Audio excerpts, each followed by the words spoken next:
Hello my lovely viewers, welcome back to my channel. এই যে দেখো রুই মাছ, এখানে আমি রুই মাছ নিয়েছি 5 পিস। মাছগুলো বেশ বড় বড় করে কেটে নিয়েছি, মানে মাছটাই খুব বড় ছিল, তো সেই কারণে একটু বড় করেই কেটেছি। না হলে কি হয় জানো তো, ভাজতে গেলে ভেঙে যেতে পারে।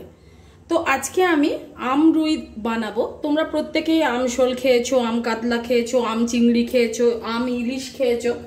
তো আমি আজকে রুই মাছটাই বানাবো। আমার চ্যানেলেই আছে অনেক কিছু মাছের আম দিয়ে রান্না, তো দেখো আমি কিরকম করে করছি। তো মাছটাকে আমি খুব ভালোভাবে কেটে নিয়েছি, দেখতেই পাচ্ছ। এরপর আমি দিয়ে দিচ্ছি এই যে এখানে আছে লবণ, হলুদ আর লঙ্কার গুঁড়ো। তো আমি প্রয়োজন মতো লবণ, হলুদ আর লঙ্কার গুঁড়ো মাছের মধ্যে মাখিয়ে দিচ্ছি।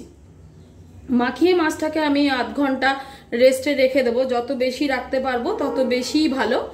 তো দেখে নাও,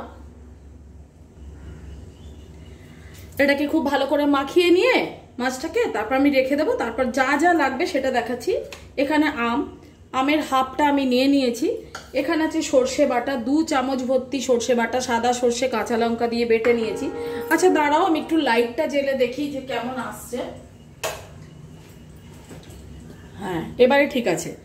আর নিয়েছি কুচনো পেঁয়াজ, এখানে আছে লেবু আর কাঁচা লঙ্কা। যদি দেখি আমটা খুব একটা ভালো মানে টক লাগছে না, তাহলে কিন্তু আমাকে লেবুটা দিতে হবে, কারণ মাছের টকে যদি মাছ টক না হয় একেবারেই ভালো লাগে না। আর আছে এখানে লবণ, হলুদ আর লঙ্কার গুঁড়ো, আমি প্রয়োজন মতো আবারও দেব। তো এখন আমি মাছটাকে খুব ভালোভাবে মাখিয়ে নিচ্ছি, মাখিয়ে নিয়ে ভেজে নেব। আচ্ছা, টকের মাছ যদি টাটকা হয়, আসলে টাটকা মাছ দিয়েই টক বানাতে হয়, আম বা আমচুর দিয়ে, না হলে ভালো লাগে না একেবারে। তাহলে কিন্তু খুব অল্প করে এটাকে ভাজতে হবে, বেশি ভাজলে ভালো লাগে না খেতে। খুবই ভালোভাবে এটাকে মেখে নিতে হবে, প্রয়োজন মতো লবণ আর নুন দিয়ে আর লঙ্কার গুঁড়ো দিয়ে। অনেকে লঙ্কার গুঁড়োটা স্কিপ করে, কোনো ব্যাপার না, করতেই পারো। তো হলুদ আর লবণ দিয়ে ভালোভাবে মাছটাকে মেখে নেবে, মেখে আধ ঘন্টা রেখে দেবে। দেখবে খেতেও ভালো লাগে, মাছটাও সুন্দর হয়। তো এই কাজটা আমার কমপ্লিট হয়ে গেছে। আর আশা করি তোমরা খুব ভালো আছো, আমিও ভালো আছি। আচ্ছা, এগুলো আমি কিনেছি বাগড়ি মার্কেট থেকে, দেখিয়ে দিই। আরও আছে, সেটাও দেখাবো, কিন্তু এখন না, অন্য ভিডিওতে দেখাবো। যদি দেখতে চাও তাহলে আমি দেখাবো। আর তোমরা আমার ভিডিওটা একটু শেয়ার করে দাও, লাইক করো, কমেন্ট করো। কমেন্ট করলে খুবই ভালো লাগবে। আর অ্যাটলিস্ট ভিডিওটা 2 মিনিট করে দেখো। 2 মিনিট কেউ কারোর ভিডিও না দেখলে কিন্তু কোনো কাজে দেবে না। 2 মিনিট ভিডিও দেখতেই হবে, এটাই সিস্টেম। আমরা যাদের ভিডিও দেখি তারা কিন্তু আমরা 2 মিনিট দেখি। আবারও বলছি যে যারা চাইবে তাদের চ্যানেলটা আমি পিন করে দিই বা আমার কমিউনিটিতে পোস্ট করি, ফার্স্ট কমেন্ট করে আমার ভিডিও রিলেটেড কমেন্ট করবে, আমি তাদেরটা পিন করে দেবো এবং কমিউনিটিতে পোস্ট করব। তো ঠিক আছে, চলো এখন আমি রান্নাঘরে যাই। আধ ঘন্টা বাদে আমি আবার আসছি। মাছটাতে লবণ, হলুদ আর লঙ্কার গুঁড়ো মাখাবার পর কেমন দেখতে হয়েছে সেটাই আমি তোমাদের সাথে শেয়ার করছি। ফাইন লাগছে দেখতে।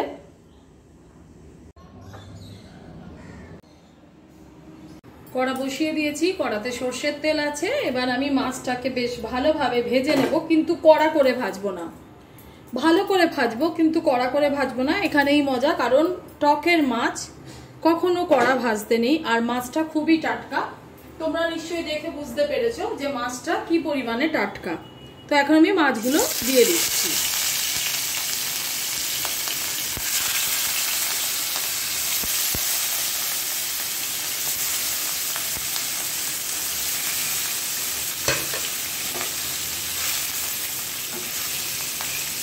আমার চ্যানেলটা তোমাদের যদি ভালো লেগে থাকে প্লিজ প্লিজ প্লিজ সাবস্ক্রাইব করে দিও, আর পাশে থাকা বেল আইকনটা ক্লিক করে দেবে। আমার সমস্ত নতুন নতুন ভিডিও নোটিফিকেশন তোমাদের কাছে পৌঁছে যাবে। তোমরা লাইক, কমেন্ট আর শেয়ার করবে। প্রত্যেক দিনই বলি, শুনতে খুবই খারাপ লাগে, আমারও খারাপ লাগে, কিন্তু কিছু করার নেই, এটা বলতেই হয়। আমার মনে হয় এটা বলতে হয়। বন্ধু, তোমরা কারা কারা মাছের টক খেতে ভালোবাসো আমাকে অবশ্যই জানাবে। আমি প্রচুর টকের রেসিপি জানি, বিভিন্ন রকম টকের রেসিপি জানি। তো আমি অবশ্যই তোমাদের সাথে শেয়ার করব, কিন্তু আমাকে জানাতে হবে।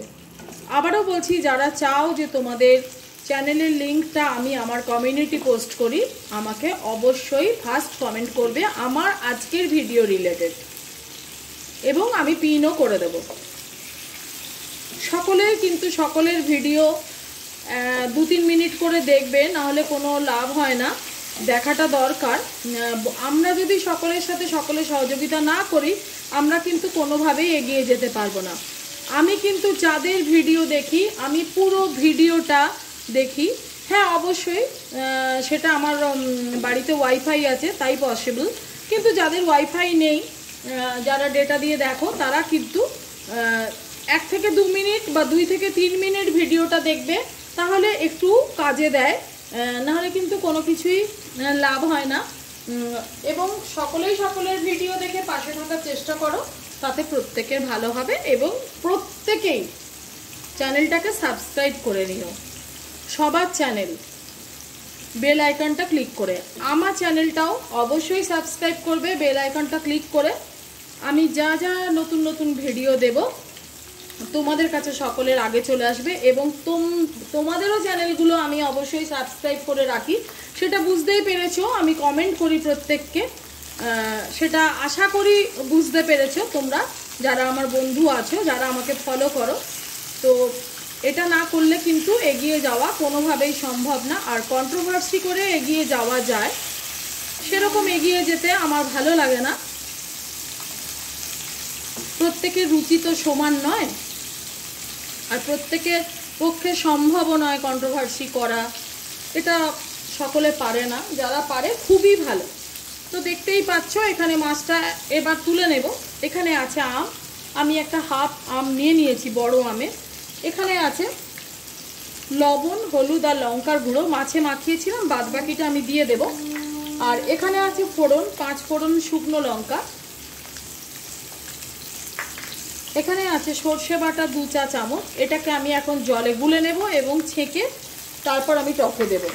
এখানে আছে কুচনো পেঁয়াজ, কখন কি লাগবে সেটা আমি দেখিয়ে দেবো। আর আছে লেবু, কাঁচা লঙ্কা, কাঁচা লঙ্কাটা তো দেবো। আর যদি দেখি যে টকটা কম হচ্ছে, তাহলে আমি একটু লেবু দেব। এটা কিন্তু গন্ধরাজ লেবু নয়, পাতি লেবু, বড় পাতি লেবু।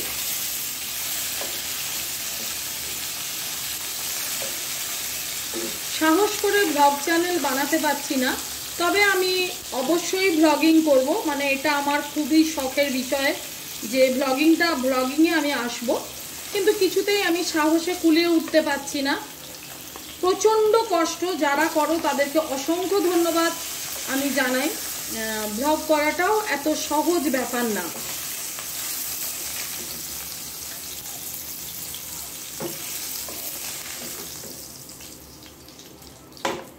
এই যে মাছ ভাজা হয়ে গেল, দেখে না। এই তেলের মধ্যেই আমি 5 ফোড়ন শুকনো লঙ্কা দিয়ে দিচ্ছি। চতুর্দিকে তেলটা ছড়িয়ে আছে, এই কড়াটা একটু এরকম ছড়ানো, যে কারণে মনে হচ্ছে তেল কম, কিন্তু তেল যথেষ্টই আছে। এবার দিচ্ছি কুচনো পেঁয়াজ।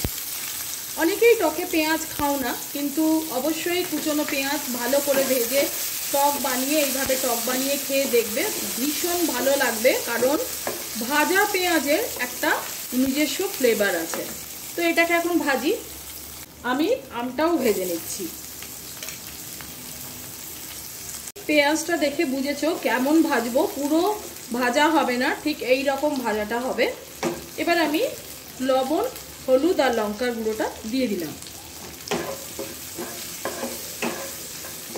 আমটা এমনিতেই নরম হয়ে যাবে।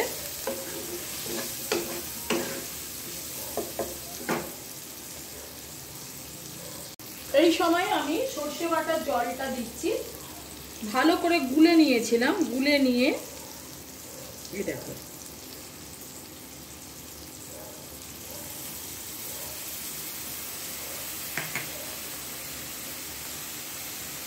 সর্ষের খোসা না খাওয়াই ভালো, তবে বিশেষ কিছু রান্নার ক্ষেত্রে সর্ষের খোসা খেতে হয়।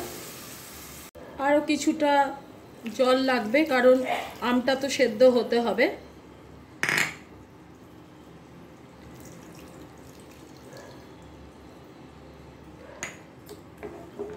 আমটা যখন একেবারে সেদ্ধ হয়ে যাবে, গলে যাবে, তখন আমি মাছটা দেব। এখন আমি লিড দিয়ে দেব, আরো একটু জল লাগবে। আমি লিডটা দিয়ে দিচ্ছি। তারপরে আমি আবার যখন ফুটে উঠবে, আমটা সেদ্ধ হবে, আমি মাছটা দিয়ে দেব। এবারে আমি দেখে নিচ্ছি কি অবস্থা। হ্যাঁ, একেবারেই ফুটে গেছে, সুন্দর ফুটেছে। এবার আমার মনে হয় লবণ টক সবই ঠিক আছে। এবার আমি আস্তে আস্তে মাছগুলো দিয়ে দিচ্ছি।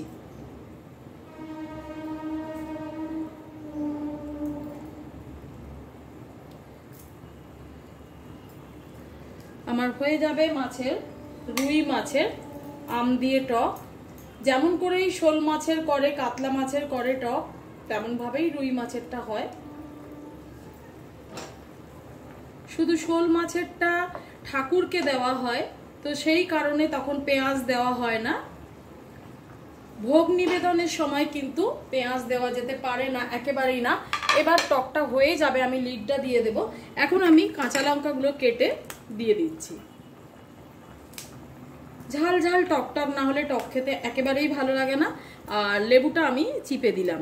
লেবুটা দেব বলেই কিন্তু আমের পরিমাণ আমি কম দিয়েছি, কারণ আমি দেখেছি যে লেবু দিলে প্রচণ্ড একটা সুন্দর টেস্ট হয়।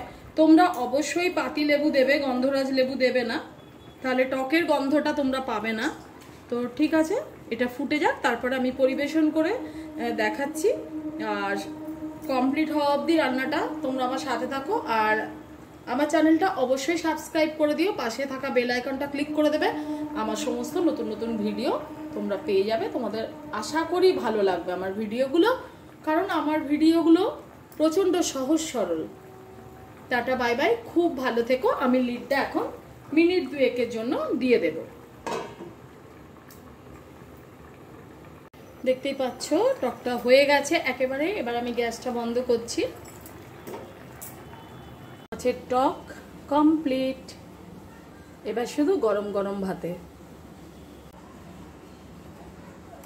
গরম ভাতের সাথে আলু সেদ্ধ দিয়ে মাছের টক আর মুসুরির ডাল একদম জাস্ট জমে যাবে।